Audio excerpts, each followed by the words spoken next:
잠시 뒤 이재명 정부 출범 뒤 첫 정기국회 개회식이 열립니다.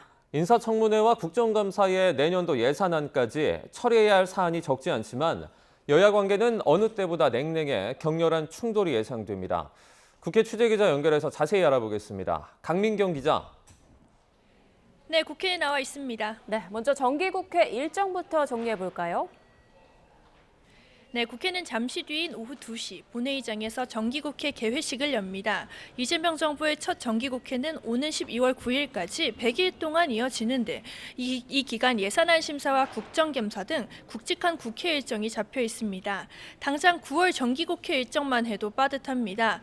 내일 최규진 교육부 장관 후보자와 이혁원 금융위원장 후보자를 시작으로 모레는 여가부 원민경 장관 후보자, 금요일에는 주병기 공정거래위원장의 인사청문회가 줄줄 이어집니다.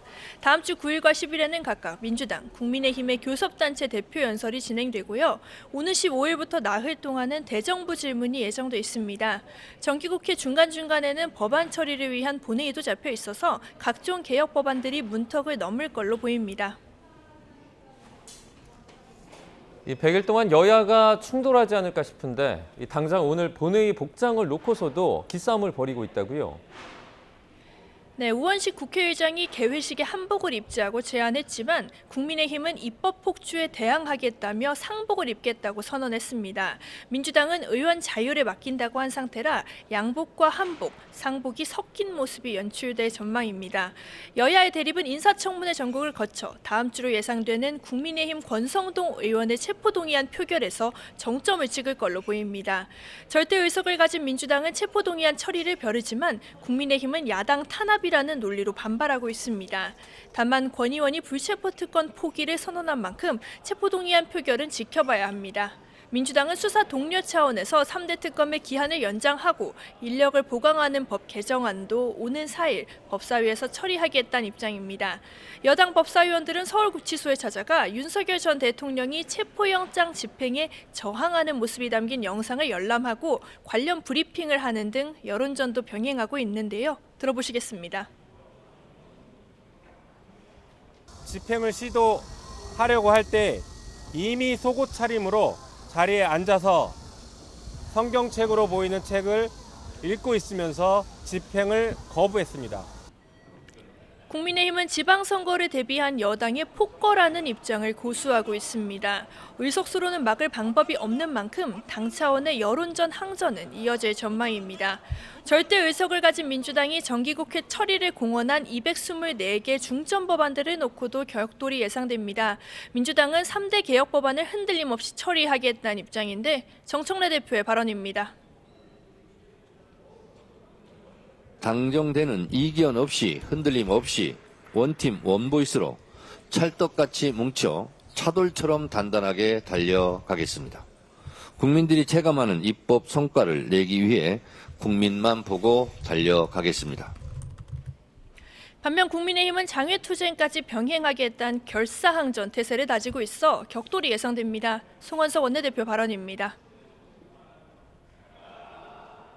국민의힘은 이번 정기국회에서 국민의 삶을 파괴하는 이재명 정권의 무능한 국정 운영에 대해서 처절하게 맞서 싸우겠습니다.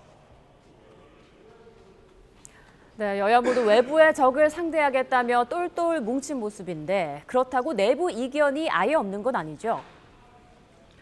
네, 당장 민주당에서는 오는 4일 법사위에 상정될 내란특별재판부 설치법을 놓고 서로 다른 목소리가 나오고 있습니다.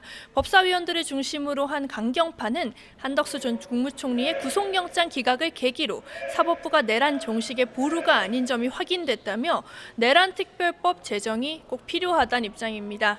하지만 당 핵심 관계자는 YTN과의 통화에서 지도부가 방향을 정한 건 아니라고 선을 그었습니다. 수사 상황을 지켜보자는 건데 여론의 역풍을 우려하고 있다는 해석이 적지 않습니다. 국민의힘에서는 반탄을 앞세워 당권을 쥔 강동혁 대표가 당 통합과 대여 투쟁을 명분으로 그간의 우클릭 행보와 거리를 두는 듯한 모습이 감지됩니다. 오늘 국회를 찾아온 김민석 국무총리를 예방한 자리에서도 한미 정상회담 결과를 혹평하기는 했지만 여야가 협치하길 바란다는 등의 유화적 말을 한 반면 윤석열 전 대통령 내외에 대한 직접적인 언급은 삼갔습니다. 들어보시겠습니다. 무리하게 야당을 공격하는 거에 집중하고 있는 것이 아닌가. 또 그러면서 저희 야당에서도 또 여당과 협치의 손을 내밀지 못하고 있는 것이 아닌가 하는 안타까움이 있습니다. 다만 윤 전 대통령 부부를 석방하라는 의견까지 나올 정도로 우경화된 지도부는 변수로 남습니다. 장 대표 본인 역시 선명한 색채를 앞세워 당권을 쥔 상황인 만큼 지지층이 배신감을 느낄 수 있다는 지적 역시 나오고 있습니다. 한편 조국혁신당의 조국혁신정책연구원장은 오늘 광복절 특별 사면 뒤 처음으로 당 최고위에 참석했습니다. 극우 본당인 국민의힘을 깨부수는 망치선이 되겠다는 의지를 다졌는데 오는 11월로 예정된 전당대회에서 당권을 쥐고 전면에 나서겠다는 선언으로 읽힙니다. 지금까지 국회에서 YTN 강민경입니다.